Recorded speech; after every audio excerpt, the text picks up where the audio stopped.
dukwiye kuba dutwara social media ibyo twavuga muri social media ariko kandi nkuko mubizi inama irakuka saa kabande ariko umunyarwanda yavuze hari igihizi mikoro wagira ngo ziteyemo sumaku umuntu avuga yirinda ko umuntu avuga ateganya kwirinda kuba yakora ibigize ibyaha ariko kandi ugashiduka wikusanze mu mutego ugasanga hari akantu kakwe kakuboshye kaguteze ururimi rwakunyereranye hanyuma rwamara kukunyerana ariko genda navuze nti iyo ururimi rwanyereye nsaba imbabazi rero abandi ngo ururimi ntiruzanyerere ugasanga bamwe bahanuye ururimi rwanyereye ugasanga abandi babaye parapara rwanyereye ariko kandi mbanze mbwira ribu ngo nitubabarire ku byaha bimwe na bimwe dushobora kuba twagwamo tutabiteganyije kuko buriya iyo umuntu akoze ikintu yagiteguye icyo kintu ni ukuvuga ngo yabikoze abizi kandi umunyarwanda yaravuze ngo akabigira kabizi karya imboga ubugari bwaritse ariko kandi niba tuje mu nkuru nk'izi ngizi rimwe na rimwe ururimi rukanyerera cyangwa se umuntu akagwa mu kintu atagishakaga nibwira yuko ibyo bitafatwa nk'icyaha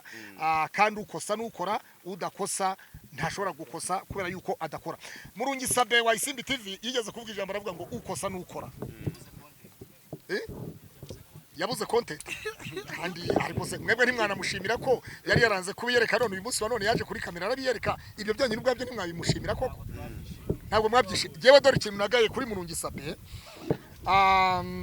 turi hano ku rukiko ribu mbaze nyisabe ikintu kimwe murumva ubugenzacyaha ahubwo se ndasaba ari oya ribu nimbabare ntacyo ngiye kwisaba ahubwo ndashaka gusaba Chita Julius Chita buri gihe iyo ribu yahamagaye itangazamakuru Chita tumubona mu bibazo by'imbere byo gushyirishamo influencer abagenzi be bitangazamakuru bya YouTube ngo ribu uko mukomeza kureberera ngo ubuntu bamwe ntibazihorera mwabyumvise aha tukibaza Chita utajya kureba Karara cyangwa Kararisa ngamubaza ati kubera iki wasohoye video ya Sabe asimbuka igipanga akavunika kubera iki atajya kureba si John utuye hariya muri kiriya gipangu hariya mu Rugunga ngabaza atari ko John kuki wajyanye video wikampara kwa Yago twese twari duhari dufite ibitangazamakuru kutayizanye iwacu iriya video ngo natwe tuyibreakingire hano mu Rwanda bivuze iki ishyamba burya iyo umuhigi ajyanyemo oya uri kure ya mikoro uretse gato ikeneye kuba ishyamba ndavuga ati ko Chita ari mu ishyamba impamvu mbivuze iyo ugiye guhiga bura witwaza icyo ugiye guhigisha urumva ariko wabone icyo ugiye guhiga urumva ukagifata mu ngakana ariko tubati nafashe no muhigo sibyo ariko wibuke yuko umuntu uri mu ishyamba wibuke yuko umuntu yagiye guhiga mu ishyamba akabura umuhigo azunguza umutwe atahana ubushi kandi wavuze ngo umujinya w'inka icyo kintu uvuze kuri Chita icyo kintu uvuze kuri Chita kandi ngusubize icyo mu ishyamba niba wowe ujya mu ishyamba rero niba wowe ujya mu ishyamba guhiga ngiye kera nakundaga guhiga kera baretse gatumusi ku kijyanye n'ubanza rwafata ku mavuta kumvishe banze usubize iyo nakubajije urimo uratujyana mu bintu bitajyanye dukuye mu mashyamba dukuye mu mashyamba wowe uri mu mashyamba impamvu mbivuze banze umbana ndimo naganira basta fata ku mavuta yasabye yuko urubanza rwiwe rusubikwa turi mu rubanza rwafata ku mavuta banze kuburana bati urubanza rusubikwe yego kubera yuko ngo hari dosiye nako bigeze bayisoma urabivugaho iki fata ku mavuta nibyo koko namubonye naninjiye mu cyumba cy'inteko iburanisha fata ku mavuta ibyaregwaho araregwamo icyaha cyo kumukoresha kimwe mu biyobyabwenge urumogi rwitwa cannabis twarabyumvise arakekwa ariko umuvugizi wa RIB yabitangaje ikindi no kubuza amahwemo bamwe muri bagenzi be muri showbiz bo muri babahanzi numvisemo abahanzi bamwe na bamwe ntabwo naje gutangaza agiye amazina ntabwo ndi umushinga cyase ndi umucamanza ariko kandi ntari ngo twabura gushimira inzego z'umutekano z'u Rwanda uburyo zigenda zitugira inama ariko tubaza dushimire na polisi y'u Rwanda polisi y'u Rwanda iremewe cyangwa ntiyemewe mwese polisi iremewe ntiyemewe abo bemeza ko mwemeye mwese muvuge ngo haleluya kubera yuko baduhaye umutekano uyu munsi ku rukiko ubushize twaje gupfotora Bishop Harerimana abakristo ba Harerimana bagenda bamubikiriye tubura uko twufata amafoto ariko kandi polisi uyu munsi wa none bavuze bati itangazamakuru rihabwe uburenganzira itangazamakuru riremewe dupfa kuvuga ibitagize ibyaha sasa urabivuga iki noneho kuba basabye ko urubanza barusubika kubera ko ngo bitigeze basoma dosiye kudasoma dosiye ubushinjacyaha nibwo butasomye dosiye oya bafata ku mavuta ndetse n'umwunganira mu mategeko mu yandi magambo metero bafata ku mavuta ntabwo yasomye dosiye none ndetse n'afata ku mavuta kudasoma dosiye kwabo rero harimo ibintu bibiri hari ukuba batarashyikirijwe dosiye ku gihe ngo bayisomere ku gihe hari no kuba umunyamategeko wafata ku mavuta atari tayari kubera ko yaragiye mu manza abavoka benshi bagira imanza nyinshi ugasanga uyu munsi wa none afite urubanza Rubavu burakeye mu gitondo afite urubanza Rusizi burakeye mu gitondo afite urubanza Kibungo ubundi yagiye yizanya Gatare akabura ubwabasha gusoma dosiye y'umukiriya wiwe bivuze iki rero bivuze ngo ubushinjacyaha ntabwo ari bwo bufite amakosa ahubwo umwunganizi wafata ku mavuta niwe wakerereje dosiye nkuko nabibonye bavuze ngo umwunganizi we ni wakereje dosiye none se urumva iyo bavuze ngo ntibasomye dosiye kubera iki bemeye kuza ku rukiko batarabivuze kuko umwunganizi wafata ku mavuta yagombaga kwandikira ubushinjacyaha cyangwa urukiko muri systeme akagaragaza inzitizi z'uko dosiye yabagezeho ikererewe cyangwa se atabonye umwanya wo kubasha gusoma neza dosiye kugira ngo agendere ku cyitwa ingingo z'amategeko rero kubw'iyo mpamvu twavuga ngo ariko n'ubundi agatize kazaza n'amenyo ya ruguru n'ubundi kandi yakomeje avuga ati ngiye nagerageje kwaka dosiye bambwira ko ikiri mu bugenzacyaha oya urabyumva kuri twebwe baracyaduhasho kuri twebwe urumva ntabwo turambiye kuza ku rukiko twebwe nk'itangazamakuru twebwe nka influencer twebwe nka YouTube channel twebwe icyacu n'ukubona amakuru n'ukubona shows umunsi rero fata ku mavuta buriya ntibigutangaze nk'umushowbiz ashobora kuba yanabikoze kugira ngo dukomeze twibonere show ahubwo ngo nawe insengero ngo zarafunzwe guhita uyoboka YouTube nyuma y'uko insengero zifunzwe wabonye ko ituro subiramo wabonye ko insengero zifunzwe ngo nawe uhita uyoboka YouTube ahangaha yewe ndi umukozi wikora sindi umukozi w'abandi nkama si igisubizo yewe ikaze TV Rwanda ni channel ya pasiteri iri mu mazina yanjye ndikoresha sinkoreshwa wowe shobuje yakwirukana ariko yewe ndi kuri dashboard ya Niyonzima Claude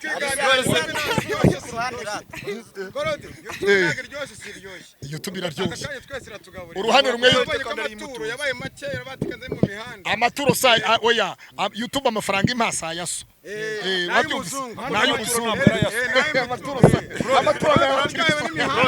katugaruke no kuri muheto nawe ariko ikibazo nge babaze n'ikindi ikibazo gihari kimwe mubaza ibibazo by'ubumayi bobo wagira ngo ntimuri abanyamakuru bujuje bisaba iyo mubaza ibintu by'ubumayi bobo mwabajije ibintu bisaba oya ikibazo ntabwo muhana umwanya maze ahubwo se umunyamakuru wese udaha mugenzi w'umwanya ababaza kimayi bobo niba muri abanyamakuru babumwuga umwe wese nabaze ku giti cye undi ku giti cye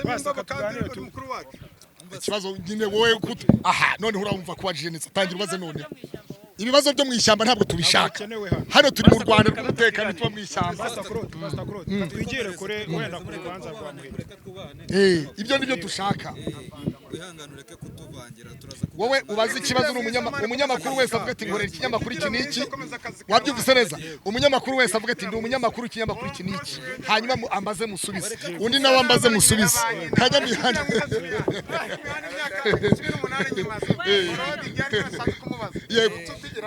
yego aha idutungiye abana n'abagore ibyo ndabyemera rwose ibyo ndabyemera aricyo abajijwe bagenda bakwepa mu kanya turi ku rukiko urumva wowe uri mugenzi wacu ufunzwe tumusabire ko Imana yamureba icyoroshye agafungurwa sibyo kibazo uri umusilamu ariko umeze nk'umuntu waje unyweye akafana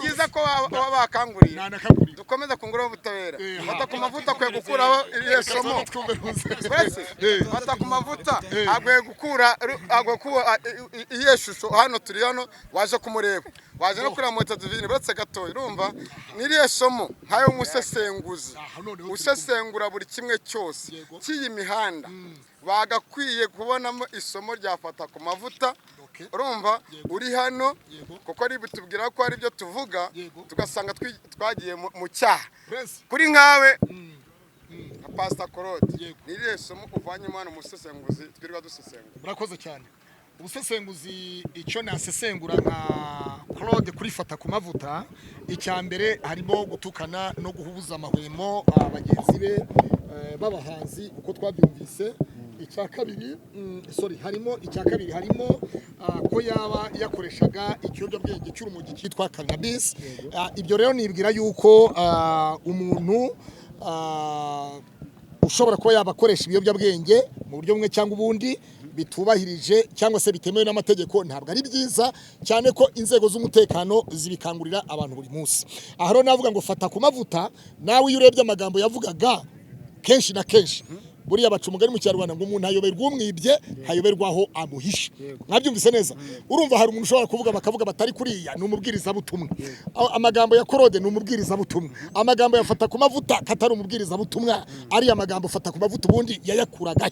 Mwabyumvise neza? Aho rero mutegereze mureke dutegereze urukiko, urubanza rwasubitswe, igihe cy'urukiko cye nikigera hanyuma n'isomwa rikagera tuzamenya ngo fata ku mavuta ni iki cyamuteraga kuvuga ari amagambo, ni iki cyamuteraga gutukana, ni iki cyamuteraga gusebanya, ni iki cyamuteraga kubuza amahwemo bagenzi be. Ariko muri aka kanya ntabwo navuga ngo ni iki ngiki kuri fata ku mavuta. Basta reka nkubaze ikibazo. Hari ikibazo nashaka kukubaza. Yego. Zana no kugira ngo sone ngiye nyumve fresh. Yego. Hari ikibazo nashaka kukubaza. Urabona mu bantu bose baje hano nimba ari ugushyigikira sinzi uburyo babivugamo mu kwifatanya na fata ku mavuta baje gukurikirana urubanza rwiwe. Aha se twaje kumushyigikira. Ni ugukurikirana urubanza rwiwe. Gukurikirana urubanza ntabwo twaje kumushyigikira. Mu bantu twabonye hano ntabwo twigeze tubonamo uwo bita Jihadi, kandi Jihadi bivugwa ko ari umwe mu bantu bari inshuti ze za hafi. Jihadi nabyumvise icyo ushatse kubaza no kuri space byaravuzwe ya X kwa ba Godfather ko ndetse n'umuvugizi wa RIB Dr Murangira Bitieri yavuze ko yigeze kuba yakora ikiganiro ari kumwe na Jihadi. Hanyuma Jihadi akamubwira ngo nibyo ngo babwire sha. Rero urumva Jihadi kuba ataje hano ashobora kuba yagize impamvu zimutunguye, ashobora kuba yagize buriya mu buzima tugira impamvu zitandukanye, mu buzima tugira utuzi tutandukanye, mu buzima umuntu Jihadi ashobora kuba yagiye ahandi ku rundi rukiko cyangwa mu rundi rubanza, ashobora kuba yagiye kwa muganga, ashobora kuba yagiye gusura abantu. Rero abantu bagira impamvu zitandukanye zimwe na zimwe. Ariko kandi nk'umuntu bakoranye ikiganiro nibwira ko yakabaye ari hano, ariko kandi ashobora no kuvuga ati ntajyayo bakagira ngo nijya wamushyigikiye muri bya bindi koko byavuzwe n'umuvugizi. Yego. Okay. Uvuze ko Jihadi yakagombye kuba ari hano. Kore ni gahunda. Ariko ndagira ngo mite mbihuza nuko uwo bita Yagweje yakoze ikiganiro avuga ko uyu munsi ngo ari muri Kigali, kandi bikaba bivugwa yuko ubundi imufata ku mavuta yakagombye ko yarasabye imbabazi. Yaravuze ati Yagwahoza avuga tugomba kunsaba imbabazi, ntiyamusaba imbabazi. Hari n'abavuga ko ibi ngibi ari biri kumugaruka kubera kugirira nabi yago. Bivuga iki? Ngo fata ku mavuta ibintu bimugaruka kubera kugira nabi. None se Yago katari umurozi ngo yatumye amarozi, nubwo amategeko yacu y'u Rwanda atemera amarozi.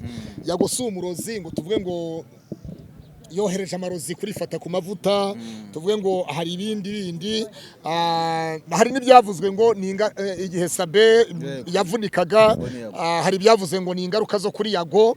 Ariko nge navuga ngo buri muntu wese agira ingaruka. None se ubu Yago ingaruka yamuteye kujya kuba atangaza ngo yahunze kandi atahunze, nta butabera bwari bumukurikiranye, kandi tuzi neza ari bihamagaye umuntu aritaba. N'umuvugizi yaravuze ati Yago yarahamagawe aritaba, ati araza asobanura ibyo asobanura. Iperereza riba rigikomeje, iyo umuntu yitabye akabazwa iperereza riba rigikomeje. Ubu se twavuga ngo we niki cyamujyanye kubi Bugande kandi atari iwabo? Ibyo ntabwo twabivugaho, ariko ntabwo twabura kwibaza impamvu abo yagiye avuga ngo bamusaba imbabazi bose byagiye bibagaruka. Nka Brian twagiye tubona akoze impanuka, urumva n'uwo nguwo Brian. Baza wumve, niba Brian yarakoze impanuka, Sabe akagira impanuka yo gusimbuka igipanga kikubita hasi nk'uko bivugwa, hanyuma Yago nawe yavuye mu Rwanda ajya Bugande, nawe nta kibona batumirwa muri Kigali yaharaniraga. Yego. Okay. Ndumva ari ibyo ngibyo nashaka kukubaza, ariko nimba naho ndukubaza ndagira ngo ahubwo Yago tumusabire agaruke i Kigali, areke gukora za plaque zivuga ngo yageze i Kigali kandi atari i Kigali. Turamusabira ngo agaruke mu gihugu cyiwe cy'u Rwanda. U Rwanda ruraryoshye, u Rwanda n'urumubeya, igihugu cyiza. Hanyuma tutagiye kure nkanjye Mavete, reka nkubaze mukanya nkigera hano uvuga ati ngiye ndi mu mavuta ngiye gusengera Miss Muheto afungurwe bitewe n'imbaraga mfite. Kandi nakoze ikiganiro ntaramenya ibihano birivamo. Yego, ati ngiye kumusengera Miss Muheto tahe asohoke. Fata ku mavuta we ni mugenzi wawe nawe, iki nawe utamusengera. fata ku mavuta rero ntabwo nsengera Miss Muheto gusa, ntabwo nsengera fata ku mavuta gusa, n'abantu bose. Burya umuntu wese uri mu nzu y'imbohe, Bibiliya iravuga ngo Yesu yaravuze ngo bamwe bazamuza imbere bamubwiye ngo mwami mwami, twahanuraga mu izina ryawe, twabwirizaga mu izina ryawe, twakoraga ibitangaza mu izina ryawe, ngo nibwo azabasubiza ngo nimumve imbere mwa nkozi z'ibimwe sinigeze kubamenya. Avuga ati nari mu nzu y'imbohe ntimwansuye, nari ndwaye ntimwangemuriye, nari nshonje mwangaburiye, nari nambaye ubusa ntibwanyambitse. Bivuze iki rero? Bivuze ngo fata ku mavuta. Rimwe na rimwe hari ibintu bibaho Imana yemera ko biba ku bantu kugira ngo basubize ubwenge ku gihe, bavuge batari ko ibi nabikoreraga iki, ibi nabikoreraga iki. Niyo fata ku mavuta urukiko rwamugira umwere cyangwa se rukamubwira ngo azajya yitaba ubushinjacyaha, ariko kandi hari icyo yaba amaze kubona, icyo bita isomo.